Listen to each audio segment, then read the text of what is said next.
नमस्कार, the information में आपका स्वागत है। मैं मदन घोड़ेला। आज़ाद भारत में अगर आपको कोई ऐसी सरकार याद आ रही हो, चाहे सेंटर में हो चाहे राज्यों में, जिसने विधायकों के या सांसदों के, मंत्रियों के, मुख्यमंत्रियों के को मिलने वाले भत्तों में कटौती की हो, बंद नहीं किया हो, कटौती ही की हो, या फिर कोई ऐसी सरकार आपको याद आ रही हो जिसने पूर्व विधायकों, पूर्व सांसदों, पूर्व मुख्यमंत्रियों को मिलने वाली पेंशन और मिलने वाले बेतहाशा भत्तों में कोई कटौती की हो। मुझे तो कम से कम याद नहीं आ रही है। आपको याद आ रही हो तो कमेंट बॉक्स में जरूर लिखिएगा। मेरा आज ये प्रश्न पूछने का एक छोटा सा कारण है, और वो ये है कि हमारी वर्तमान पंजाब सरकार ने, पंजाब की कांग्रेस सरकार ने मुलाजिमों को मिलने वाले विभिन्न तरह के भत्तों में कटौती नहीं की है, बल्कि उनको बंद कर दिया है। इनकी संख्या 39 बताई जा रही है। सरकार ने विभिन्न डिपार्टमेंट्स को ये लेटर लिखा है, इसलिए कहा है कि अगर आप इस बार की सैलरी का जो बिल भेज रहे हैं उनमें इन भत्तों को कटौती करके भेजा जाए, तभी सैलरी दी जाएगी। इस खबर पर मैं आपको पूरी जानकारी दूं, इससे पहले आपको एक वीडियो दिखाता हूं, जिसमें हमारे मुख्यमंत्री चरणजीत सिंह चन्नी दो गायकों के बीच में बैठ करके कह रहे हैं कि उनसे वो जो आज काम कर रहे हैं, स्टेज पर बैठ करके जो काम कर रहे हैं, उससे बढ़िया काम उन्होंने जिंदगी में कभी नहीं किया। मेरी समझ में ये नहीं आ रहा है कि वे मंच पर बैठ के ऐसा कौन सा तीर मार रहे हैं जो वो कह रहे हैं कि जिंदगी में इससे अच्छा काम कोई नहीं किया। आप पहले इस वीडियो क्लिप को देखिए और भत्तों की पूरी खबर मैं उसके बाद में आपको बताता हूं। कल्ले रह गए, अक के बह गए, कागजां ते लिखे सिरनामे रह गए। मैं तुहानूं दस्सां कि मुख्यमंत्री बन के जे कोई जिंदगी च सब ते वधिया काम करिया तां अज आ होणे। नमस्कार। पंजाब सरकार ने पंजाब सरकार के तहत आने वाले विभिन्न डिपार्टमेंट्स में के मुलाजिमों को, जिसमें शिक्षक भी शामिल हैं, को मिलने वाले भत्तों में कटौती कर दी है, बल्कि बंद कर दिया है। इनकी संख्या 39 बताई जा रही है। मैं चंद भत्ते आपको बता रहा हूं। पेंडू भत्ता, अकादमिक भत्ता, प्रशासनिक भत्ता, ARP भत्ता, बस्ता भत्ता, बॉडी एंड यूनिफॉर्म भत्ता, बॉर्डर एरिया भत्ता, इमरजेंसी भत्ता, साइकिल भत्ता, विभागीय डाइट, पटवार खाना, petrol diesel, practice, railway, ration, record room, photostat machine भत्ता बंद कर दिए हैं। मेडल भत्ता, न्यूज़पेपर ऑफिस भत्ता, यानी स्कूलों में या डिपार्टमेंट्स में आने वाले न्यूज़पेपर पर होने वाला खर्च सरकार को अखर रहा है, इसलिए इस भत्ते को बंद कर दिया गया है। रिस्क भत्ता, साइंस भत्ता, गिफ्ट भत्ता, stationery, teaching, transport, turning, typing, uniform, washing, ये भत्ते बंद कर दिए हैं। इस फहरिस्त में और भी भत्ते हैं, किट, डिजाइन, और इसके अलावा भी करीब 11 भत्ते और हैं। इस लिस्ट में मैंने आपको 27 भत्ते गिनाए हैं, जबकि सरकार द्वारा बंद किए भत्तों की संख्या 39 है।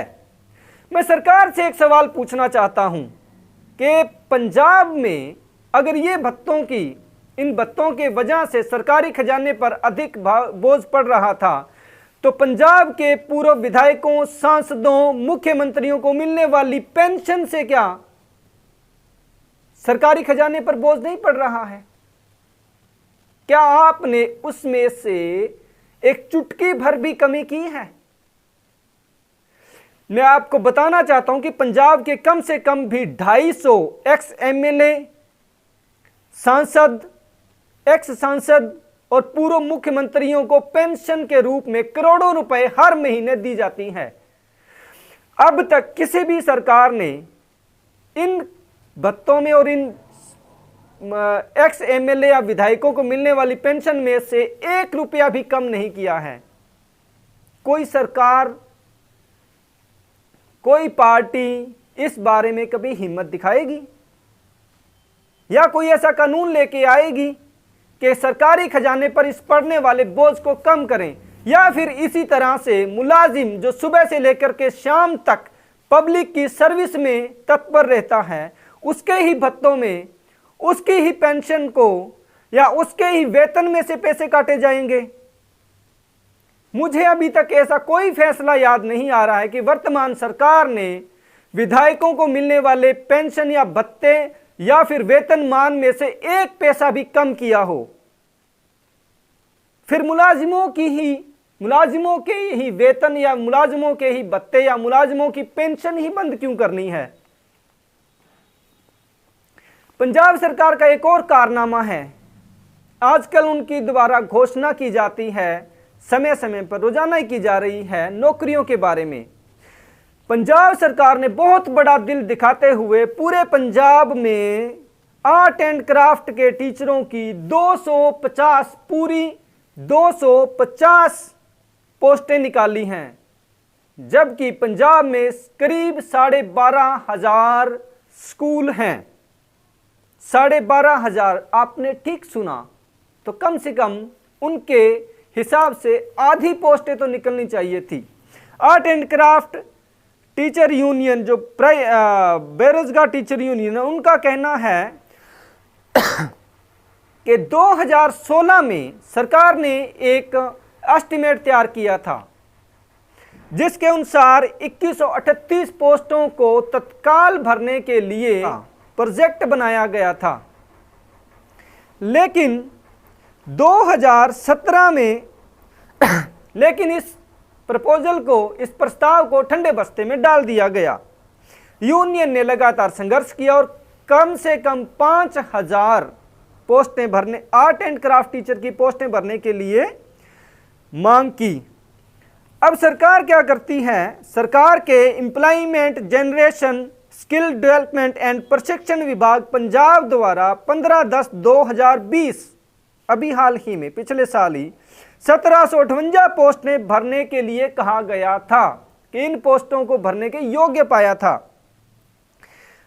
अब सवाल है कि जब 2 बार सर्वे किया गया तो कम से कम 2000 पोस्टें भरी जानी थी। वर्तमान सरकार ने बड़ा सा इश्तिहार जारी किया और उसमें सिर्फ 250 पोस्टों के लिए मंजूरी दी है। अब आप चन्नी साहब के या वर्तमान सरकार के कारनामों से रूबरू हो सकते हैं। यूनियन का कहना है कि उन्होंने कई बार पंजाब सरकार से अपील की है कि वर्तमान पंजाब में करीब 35,000 आर्ट एंड क्राफ्ट टीचर बेरोजगार हैं, उनमें से कम 5,000 को नौकरी पर रखा जाए, उसके लिए इश्तिहार निकाला जाए। लेकिन सरकार ने बहुत रहमो करम करके कितनी पोस्टें निकाली हैं? 250, 1 2 3 4 गिनी जा सकती हैं। वर्तमान सरकार से अपील है कि पंजाब और पंजाबियों से, पंजाब की जनता से मजाक करना कम से कम बंद करें और स्टेज पर जाकर के इस तरह से नाचना गाना बंद करें। मजाक, पंजाब की जनता का मजाक उड़ाना बंद करें। आपके पास जो 2.5 दिन या 2.5 हफ्ते बचे हैं सरकार के, उसमें कुछ ऐसे काम कीजिए ताकि पंजाब की जनता आपको याद रखें। धन्यवाद।